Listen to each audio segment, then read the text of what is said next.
Ladies and gentlemen, welcome again. This is Christopher Aaron. It is the 12th of March, 2016. This is the first gold and silver market update since last Sunday. I do apologize. I wasn't able to perform the regular broadcast last Wednesday. Business just had to come first at the PDAC convention. That convention was a very good opportunity. If anyone is considering, I would recommend that you go next year if you're on the fence about that. There was a lot of opportunity there to discuss things related to the gold and silver sector with a number of very smart individuals to get different perspectives on the markets.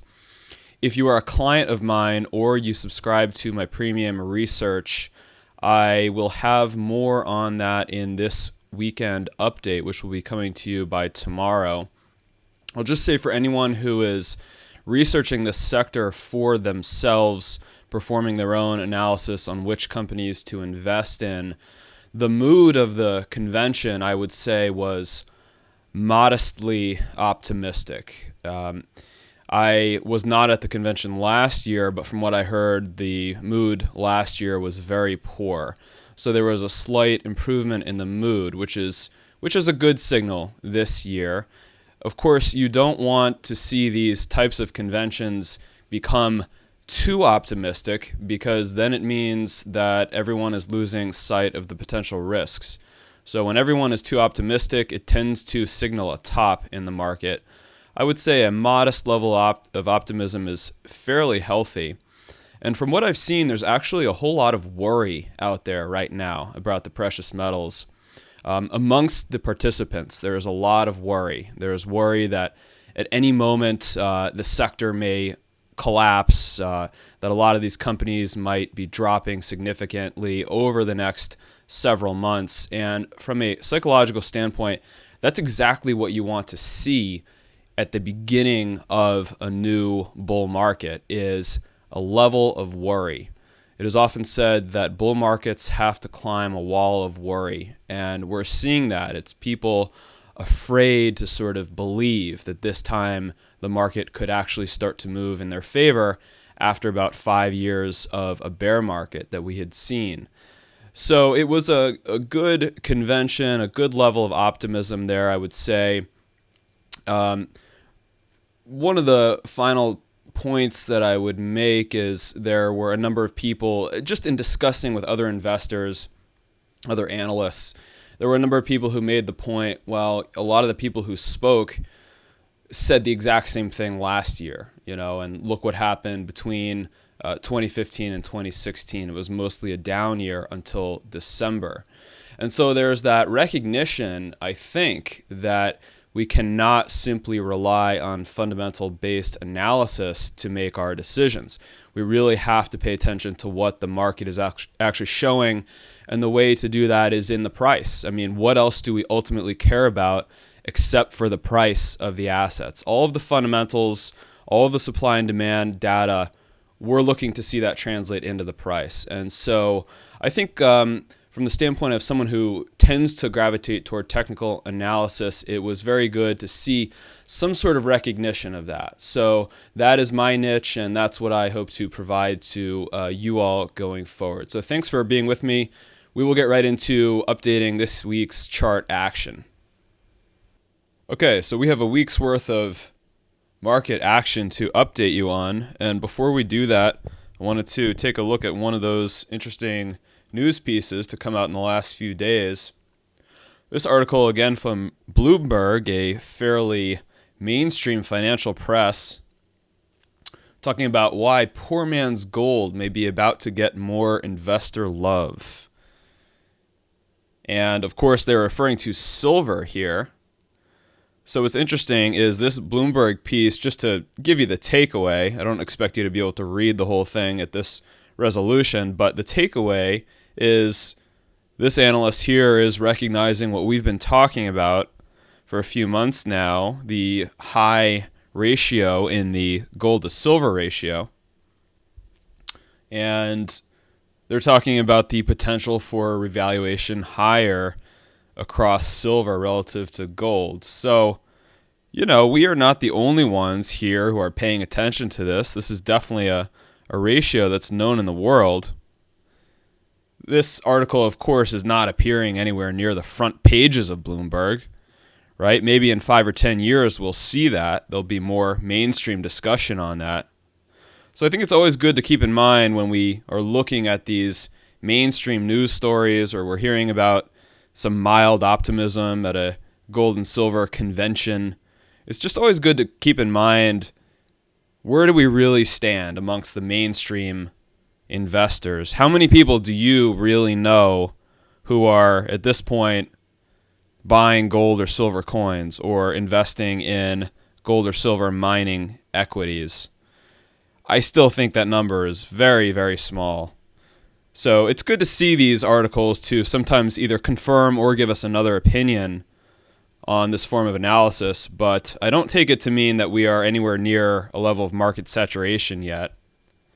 As we look at gold for the last few days, so we had broken out of that triangular consolidation for about the previous 3 weeks, having this low come on early morning Thursday. And notice, so there's a tendency to say, well, the price of gold always falls during the New York hours. Notice this, 8 a.m., boom, and a spring higher in gold from New York. So a lot of the New York-based traders were waiting to see if the price would break below 1240, and when it did, they pounced on it. A little bit of moderate weakness into the day on Friday. Let's look at our 6-month time frame, looking at the GLD fund, of course, which, if you are new to this channel, please remember that I do not recommend that you own the GLD fund. I use that for charting the 6-month time frame of gold. And we are looking at, as I said, what was this consolidation here that has broken out, and it looks like we're forming just a nice, slow, steady uptrend at this point. Let's look at some other early warning indicators. Let's take a look at the mining sector, which was a significant part of the convention. And we had a very steep uptrend here that slightly broke to the downside, and it looks like we're forming a bit of a more modest uptrend here. So no significant weakness across the mining sector. It looks like, if anything, there may be a consolidation coming at this point. And this looks very healthy from a technical perspective to see a market consolidate that has risen so much over the last 6 weeks. So again, the mining sector holding strong up here. Let's move that back down. Look at gold once more. So we're pretty nicely correlated here between gold and the mining sector. And let's zoom this out. Take a look at the 2.5-year perspective, this time looking at the spot price of gold itself. And it looks to me like gold is forming something like this uptrend right here. Of course, any break of this former resistance level here, the turquoise color, would invalidate that uptrend, but so far this looks fairly healthy to me. And if you follow this trend out into the future, this would be a very gently rising uptrend, which is really exactly what we want to see from a psychological perspective. A nice, gentle uptrend, nothing too exaggerated, nothing too noteworthy. Let's get most of the people who became interested in the sector to kind of lose interest over the next few months. And then when we get up here to my short-term target of around 1300 or 1305, which would correspond with the early 2015 high, we'll talk about the prospects based on how the mining sector looks, based on some other indicators. But right now, I would really welcome a nice, gentle, sloping uptrend in the price of gold over the next few months. It would be very nice to see, if you are someone who is a long-term investor. Looking at silver, silver also had a nice rise on Thursday. Notice here from 1515 up to 1575 for the day. That was a fairly nice rise. So let's put this into perspective on the 6-month time frame. Of course, again, using the SLV fund. We're looking at the price that had broken out of this downtrend we were watching for the better part of the last few years. I'll put this in perspective on the next slide. So we're looking at what I am calling a stealth breakout here. It moved about $1 higher, came back to test that line, bounced perfectly on tremendously high volume, and has been consolidating now after that bounce. So this looks very, very healthy. I have a higher target in the short run for the price of silver. Why? Because one of my proprietary leading indicators that I have learned is very reliable is studying the price of Silver Wheaton, one of these silver streaming companies, a Canadian company. And look at the strength still showing up here in Silver Wheaton, well above its October high and making a new high over the course of the last week even. Let's move this back down, and you can see again why I'm talking about if this company, which derives its profits from the price of silver, is expecting higher silver prices, then so am I. So I'm looking at a move higher here for silver, which would challenge somewhere around the 16 or 16.25 level. Not all that much higher, but when we're talking about these short-term predictions, that would be a nice little move higher. And it would help to confirm this long-term bottom that we're looking at. Backing this out now to the 5-year time horizon, I just wanted to remind everyone what we're looking at here. I mean, we're looking at the significant series of drops from 2011 when silver hit almost $50 per ounce, right? A series of broken trend lines. These were our first warning indicators over the course of the last couple years. This break right here, and then this break right here in 2014, that was telling us that the downtrend was losing momentum. Then we observed since 2013 this bottoming wedge pattern, which I started talking about 6 months ago, and I was saying that at some point this year we're going to see a break out of this pattern, and it looks increasingly likely that we have seen that broken bottoming wedge pattern. Now, I haven't changed these colors here to the turquoise broken trendline color simply because I'm still watching this very closely. You know, we're only 75 cents above that broken line. I'm still watching it very closely. When we start to accelerate away from that line, I will change this as something that we had seen in the past. So the rise that we will have coming forward at some point later this year, is my expectation, is that we will see this 16.25 level broken. And the first significant challenge for silver, the resistance, will be 18, which corresponded almost with the May-June high, not quite, but definitely here with the January 2015 high, $18. Now, when you look at this entire process here, what is going to be forming over the course of, let's call it, late 2014, all of 2015, all of 2016,